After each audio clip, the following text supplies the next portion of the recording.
अस्सलाम वालेकुम, welcome back to my channel. Let's topic आज हम देखते हैं डुपलर इफेक्ट। डुपलर इफेक्ट हमारे पास क्या होता है? बिलोंग टू साउंड कि हमारे पास ये apparent change in pitch of sound को रिलेट करता है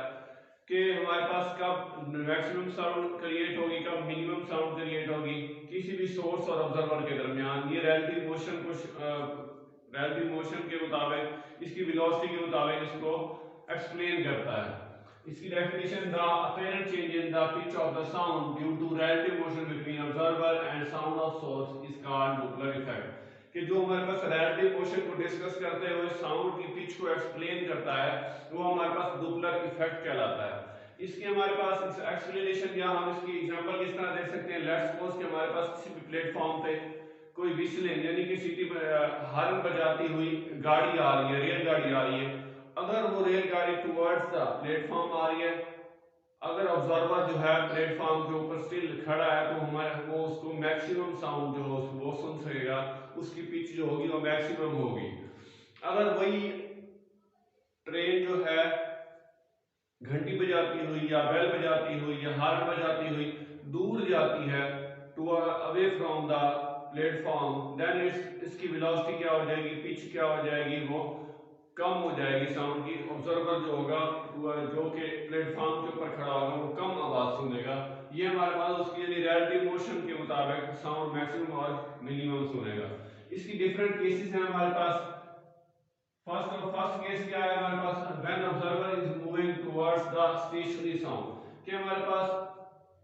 स्टेशनरी सोर्स जो है, ऑब्जर्वर जो है मूव कर रहा है with u not velocity and us source of velocity 0,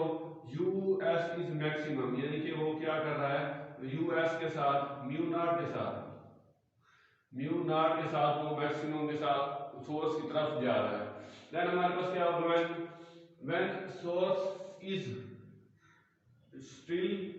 and observer is moving, then v equal to f lambda। ये हमारे पास इक्वेशन है कि v वेलोसिटी के साथ फ्रीक्वेंसी f और लैम्डा जो है वो मीटर्स में क्या कर रहा है, डिस्कस ये वो कर रहा है, उसको कवर कर रहा है। देन ऑब्जर्वर कह रहा है when both observer and sound are stationary, जब दोनों एक पॉइंट पर दोनों स्टेशनरी होंगे तब हमारे पास v equal to f lambda, lambda equal to v और f आ जाएगा। अगर ऑब्जर्वर मूव कर रहा है u नॉट वेलोसिटी के साथ, तो इसकी वेलोसिटी क्या हो जाएगी, इंक्रीज होगी। एक u नॉट वेलोसिटी के साथ v plus u not modified frequency fa, इसको a का नाम दे दें। fa फ्रीक्वेंसी हमारे पास क्या आ जाएगी, fa v की जगह पर v over u not lambda, then हमारे पास क्या हो जाएगा v equal to f lambda, जो होता है लैम्डा इक्वल होता है v ओवर f। ये v ओवर f इस जगह पर पुट कर दें तो हमारे पास आ जाएगा f over v plus u not over v f, v plus u not over v greater than 1।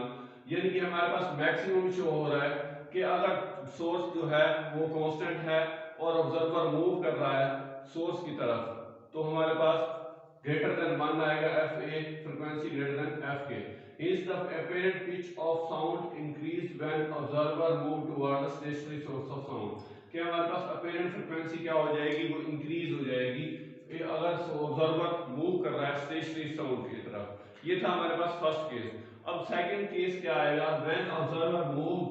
away from the stationary source, कि अगर ऑब्जर्वर जो है वो मूव कर रहा है back with u not velocity के साथ, अब वो दूर जा रहा है लेकिन सोर्स ऑफ साउंड क्या है, वो स्टेशनरी है। अब वो दूर जा रहा है तो हमारे पास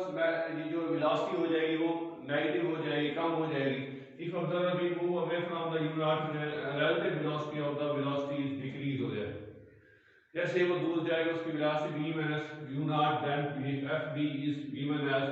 fb equal to v minus u not और लैम्डा। अब यहाँ पर लैम्डा की जगह v ओवर f पुट करें तो हमारे पास क्या आ जाएगा, v minus u not over v f, v minus u not over v less than 1। यानी कि हमारे पास ये नेगेटिव साइन शो कर रहा है, लेस देन 1 है, या fb जो है fb फ्रीक्वेंसी ये हमारे पास लेस है f के,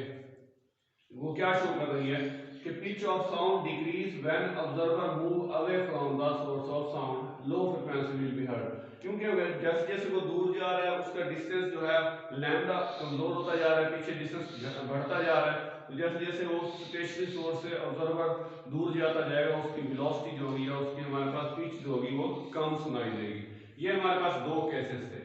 थर्ड केस हमारे पास क्या है, when source move towards a stationary source। अब स्टेशनरी ऑब्जर्वर सॉरी अगर ऑब्जर्वर अब स्टेशनरी खड़ा है, सोर्स मूव कर रहा है, वही ट्रेन वाली मिसाल की ट्रेन आ रही है और ऑब्जर्वर जो है वो प्लेटफॉर्म पर स्टिल स्टेशनरी खड़ा है, तब क्या होगा हमारे पास, if source and observer are stationary F equal to V over lambda, तो हमारे पास ये हमारे पास लैम्डा जो है वो कम होता जा रहा है, V not U not zero है और सोर्स ऑफ यू एस ये जो है इंक्रीज हो रहा है टुवर्ड्स द ऑब्जर्वर, तो हमारे पास v equal F equal to V over lambda, lambda equal to V over F आ जाएगा। Source is moving towards observer U S, then velocity in 1 second the wave are compared as, wave हमारे पास क्या आ जाएगी, lambda equal to यानी कि v की जगह पर us आ जाएगा, यानी us वेलोसिटी का हम डिनोट कर रहे हैं वो उसके साथ ऐसा रहेगा। lambda is decrease for c observer, यानी कि इसकी lambda जो है lambda डिस्टेंस जो है कम होता जा रहा है c ऑब्जर्वर, ये ऑब्जर्वर खड़ा है यहाँ पर, ये lambda जो है कम होता जाएगा, तो हमारे पास क्या आ जाएगा, lambda not equal lambda negative लगेगा। हम यहाँ पर थर्ड केस में लैम्डा को डिस्कस करेंगे। लैम्डा हमारे पास जैसे कि lambda not equal to change in lambda, lambda में नेगेटिव डेल्टा लैम्डा और लैम्डा नॉट, अब ये लैम्डा की जगह पर वी और एफ और डेल्टा लैम्डा की जगह वी यू और एस, तो इनको कंपेयर कर ले हमारे पास क्या आ जाएगा, इसका एलसीएम ले V minus U S over F, और हमारे पास यहाँ पर एफ सी इक्वल होता है वी ओवर लैम्डा सी, यानी कि ये हमारे पास एफ सी की जगह पुट कर दें तो क्या आ जाएगा, वी वैसे के वैसे और लैम्डा सी की वैल्यू यहाँ पर पुट कर दें वी ओवर लैम्डा सी, ये ऊपर चला जाएगा तो हमारे पास V over V minus U S, ये हमारे पास रिलेशन आ गया V over V minus U S, F C equal to V over V minus U S F, ये हमारे पास रिलेशन क्या शो कर रहा है कि ग्रेटर देन 1 है, यानी इसकी जो पिच है वो इंक्रीज हो रही है। तो रिजल्ट हमारे पास क्या आएगा, hints the apparent pitch of sound increase with when source of sound moves toward the stationary observer. ये हमारे पास क्या है, और फोर्थ हमारे पास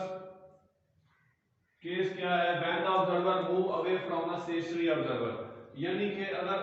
सोर्स मूव कर जाए अवे फ्रॉम द, ये ऑब्जर्वर है और ये यहाँ पर सोर्स है, सोर्स मूव कर रहा है अवे फ्रॉम द ऑब्जर्वर, तो हमारे पास कैसा रिजल्ट आएगा, if observer and source are stationary when frequency of sound is given by delta lambda US over S, US क्या है, जिस फ्रीक्वेंसी के साथ जिस वेलोसिटी के साथ वो ऑब्जर्वर जो है सोर्स जो है वो अवे जा रहा है, मूव जा रहा है, देन हमारे पास क्या होगा, इसका वेवलेंथ में इंक्रीज आ जाएगा, वेवलेंथ इसकी क्या हो जाएगी, बढ़ जाएगी हमारे पास, यानी lambda D equal to lambda plus delta lambda, इसमें वैल्यू पुट करो, लैम्डा इक्वल टू v बराबर होता है f lambda, lambda equal to v over f plus delta lambda us over f, तो दोनों को हम सॉल्व करें v plus us over f आ जाएगा और ये हमारे पास लैम्डा d की वैल्यू आ जाएगी। नेक्स्ट हम फंडामेंटल फ्रीक्वेंसी की बात करें तो d frequency of d observer equal to v over lambda d की वैल्यू ये वाली इसमें पुट करने से हमारे पास क्या आ जाएगा, v over v plus us over f, यानी कि हमारे पास f ऊपर चला जाएगा v over v plus us f, ये हमारे पास फैक्टर जो है ये f d frequency of d observer को डिनोट करता है v over v plus us f, v over v plus us less than f है या f d less than f, इससे हमारे पास क्या साइन होता है, जैसे ही सोर्स मूव अवे यानी दूर जाएगा ऑब्जर्वर से तो हमारे पास साउंड डिक्रीज होगी when source move away from the stationary observer, hints low sound will be heard, यानी हमारे पास लो साउंड जो होगी वो सुनाई देगी। ये था हमारे पास डुपलर इफेक्ट, इसकी 4 केसेस थी हमारे पास। डुपलर इफेक्ट की हमने डेफिनेशन देखी, डुपलर इफेक्ट हमारे पास होता क्या है और इसके आगे एप्लीकेशंस है। एप्लीकेशंस ऑफ डुपलर इफेक्ट, एप्लीकेशन हमारे फर्स्ट एप्लीकेशन क्या है, for electromagnetic wave, for electromagnetic wave Doppler effect जो इस्तेमाल होता है, जैसे कि हमारे पास इलेक्ट्रोमैग्नेटिक वेव इन स्पेस में हमारे पास लाइट वेव और रेडियो वेव ट्रेवल करती हैं, लेकिन इलेक्ट्रोमैग्नेटिक वेव को हम इस्तेमाल कर सकते हैं और उसके लिए हमारे पास मीडियम का होना जरूरी है स्पेस में। तो हम इलेक्ट्रोमैग्नेटिक वेव के साथ ये जो किसी भी ऑब्जेक्ट के साथ हम वेलोसिटी फाइंड करना चाहें तो वहां से लेकर सोर्स तक की हमारे पास वेलोसिटी फाइंड हो जाती है। एंड रिडार सिस्टम इस्तेमाल होती है। रिडार सिस्टम क्या होता है कि हम अगर कोई भी लोकेशन ड्राइव करना चाहें या हमारे पास एरोप्लेन्स वगैरह जो हमारे पास जेट प्लेन वगैरह है उनकी हम डायरेक्शन उनकी शिफ्ट वगैरह उनको उनकी ट्रैक कर सकते हैं। रिडार सिस्टम में हमारे पास डॉपलर इफेक्ट का इस्तेमाल होता है, यानी रेडियो वेव जो होती है वो टकरा कर उस ऑब्जेक्ट के साथ वापस आती हैं और हमें इससे सिस्टम रिडार सिस्टम जो है इससे हमें पता चल जाता है कि कौन सी बॉडी जो है कहाँ पर एग्जिस्ट कर रही है, कहाँ पर है। Sound navigation and ranging. Sound navigation हमारे पास साउंड नेविगेशन क्या है कि रिडार सिस्टम या हमारे पास सोनार सिस्टम है, इस समुद्रों में ओशन में इस्तेमाल होता है। वहां पर चीजों को लोकेट करने के लिए सतह समंदर के नीचे अगर कोई हमारे पास मदनियात वगैरह या तेल या कोई ऐसी चीज लॉस हो जाती है या हमारे पास सबमरीन्स को लोकेट करने के लिए एंटी सबमरीन एक्टिविटीज के लिए मिलिट्री ऑपरेशंस में हमारे पास इस्तेमाल होता है साउंड नेविगेशन सिस्टम। नेक्स्ट है फॉर एस्ट्रोनॉमर्स। एस्ट्रोनॉमर्स क्या इस्तेमाल करते हैं, कोई भी एस्ट्रोनॉमर्स सियारा जो हमारे पास एग्जाम फल्की वगैरह दूरदराज सियारों को देखने के लिए वहां से स्पीड मालूम करने के लिए कौन सा सियारा कितना दूर है हमारी गैलेक्सी आ रहा है, हमारी गैलेक्सी की तरफ बढ़ रहा है या दूर हो रहा है, तो हमारे पास सितारों सियारों की हमारे पास लाइट रेस वहां से वेवलेंथ को मेजर करके हम यहाँ एस्ट्रोनॉट्स जो क्या होते हैं इस्तेमाल करते हैं। उसके बाद ब्लू शिफ्ट रेड शिफ्ट क्या होता है। ब्लू शिफ्ट होता है अगर कोई स्टार जो है हमारे प्लेनेट के करीब आ रहा है, उसकी शॉर्ट वेवलेंथ होगी, वो हमारे पास ब्लू शिफ्ट कहलाएगा और उसको हम मेजर करके हम फाइंड कर सकते हैं कितने फासले पर है और क्या उसकी वेवलेंथ है, क्या उसकी स्पीड फ्रीक्वेंसी है। रेड शिफ्ट क्या होता है, रेड शिफ्ट वो होता है हमारे पास अगर कोई बॉडी जो है अगर कोई गैलेक्सी जो है हमारे प्लेनेट के करीब आ रहा है तो वो ब्लू शिफ्ट, अगर दूर जा रहे हो रेड शिफ्ट है, दूर जा रहे हैं तो उसके हमारे पास लॉन्गर वेवलेंथ होंगे और उसको हम उस तरह से भी नोट करेंगे और फाइंड कर सकते हैं। आगे speed of car by use of microwave. हमारे पास रिडार गन अक्सर इस्तेमाल होती है बाय रोड पर, ट्रैफिक पुलिस वाले इस्तेमाल करते हैं जो कि हमारे पास कार की सिलसिलावार यानी कि स्टेप बाय स्टेप जो है उसकी मेजर करने के लिए स्पीड लोकेट करने के लिए इस्तेमाल होता है। एंड स्पीड के बाद उसकी माइक्रोवेव यानी जो हमारे पास उस ऑब्जेक्ट के साथ टकरा कर या आते हुए ऑब्जेक्ट के साथ उसकी आने जाने की जो फ्रीक्वेंसी होती है उसको मैच करके वेलोसिटी मैच करके हम उसको स्पीड मालूम कर सकते हैं of car of using microwave. ये था हमारे पास application of Doppler effect and Doppler effect with explanation. I hope आपको क्लियर हो चुका होगा।